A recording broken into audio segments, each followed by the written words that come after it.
6月待播剧新剧杀疯了，14部新剧扎堆来袭，简直神仙打架。你最期待哪一部？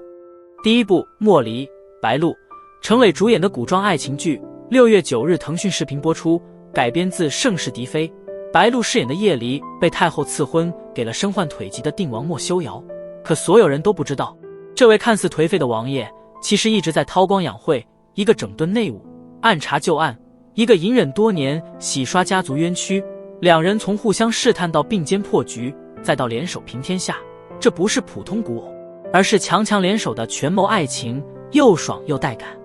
第二部爱情有烟火，谭健次、王楚然主演的都市情感剧，腾讯播出，改编自红酒小说《投行男女》，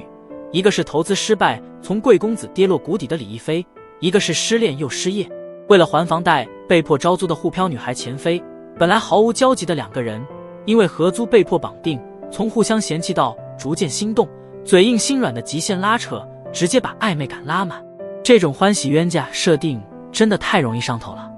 第三部昨夜将至，佟大为、王佳佳、马苏、任重、江疏影主演的悬疑剧，爱奇艺播出。面馆老板韩栋原本和妻子过着平静生活，可20年前的一段旧事却突然被重新翻开，夜场往事，神秘勒索，旧案复燃，夫妻二人一步步被逼进绝境。面对只手遮天的孙家，他们从隐忍退让到最后绝地反击，那种压迫感和窒息感，光看简介就已经让人后背发凉。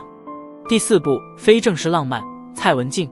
陈静可主演的都市奇幻爱情剧，爱奇艺播出，改编自小说《半熟》，女编导桑如意外穿越回10年前的大学时代，重新遇见年少时期的周廷照，一个带着成年人的遗憾重返过去，一个还停留在最纯粹的青春年纪。在时空交错和蝴蝶效应中，两人慢慢靠近，也慢慢治愈彼此。它不只是甜宠，更像一场关于遗憾与救赎的浪漫重逢。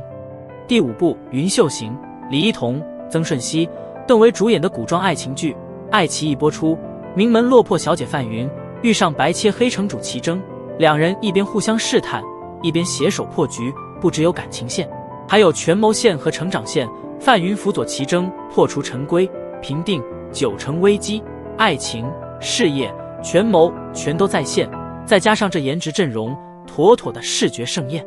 第六部囧途之预演告别，贾冰、田家瑞主演的当代都市剧，落魄成功学作家方浩文为了翻红，居然在直播间玩起假自杀，结果偏偏遇上一个拼命想救他的铁杆粉丝别烦，一个拼命演，一个拼命拦，